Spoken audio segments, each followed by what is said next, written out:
Today I'm going to be changing the front differential oil on my Ford Bronco, which should be the same as, mid 90s F-150s. And so let me show you how this is done. Here's some stuff you're absolutely going to need if you're going to change the front differential in your differential oil in your F-150 or Bronco. You need a 5/8 wrench here. You're going to need a pump to take out the old oil in the differential, and then you're going to need that to put new oil back in. You're going to need the correct gear oil for this. I'm using 80W90 limited slip. Got some brake clean here for breaking out the old fill drain plug that's in the front. Got some penetrating oil, and I got a catch can for the old oil. So let's get started. Our truck here in a way that you can get to it, and then go up to the front differential, and you should find a square bolt right in the front here. And you'll take your 5/8 wrench here and loosen it as best you can. This one's been in here for 21 years, so it's probably going to be a little stuck in there. So I'm going to try and take that out as best I can, and I'll update when it's out. Update the filler plug, drain plug piece is having a real hard time coming out, and so I think I might have to blowtorch it to get it out. There's a couple keys to this.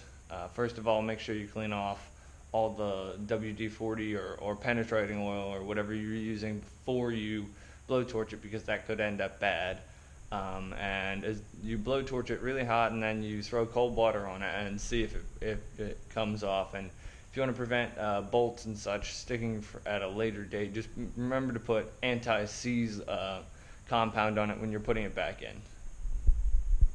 Another update, I finally got the filler and drain plug loose, but it took about, I want to say, half an hour, 45 minutes, and it was a total pain because it hasn't been taken out in 21 years, and I actually smashed my hand pretty bad. You can see it bleeding a little bit right there. That's why you use anti-seize compound. So as soon as I get it totally out of the way, then we'll start the next step. You can see the filler plug, drain plug, whatever you want to call it, it's finally coming out. And let's see what the oil looks like.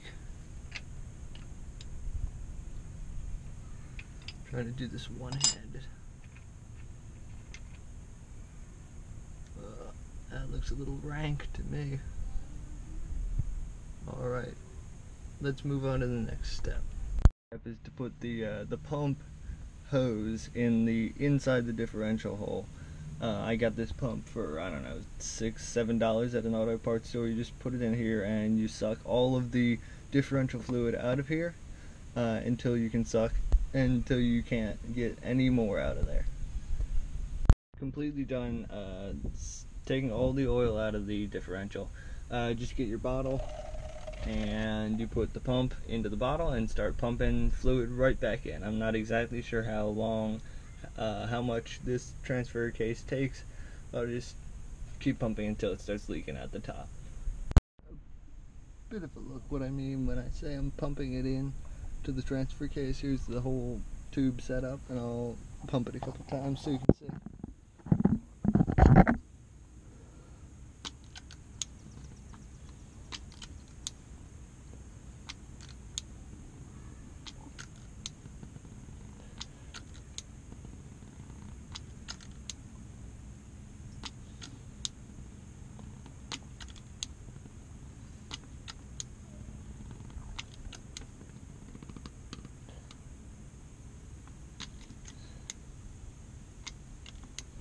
So all I need to do is keep pumping that until the oil starts dripping out of the bottom of the fill hole.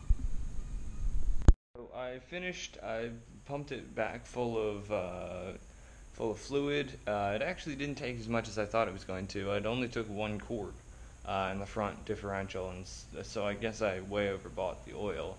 And when I put the filler plug back in, I used this Permatex aluminum anti-seize lubricant.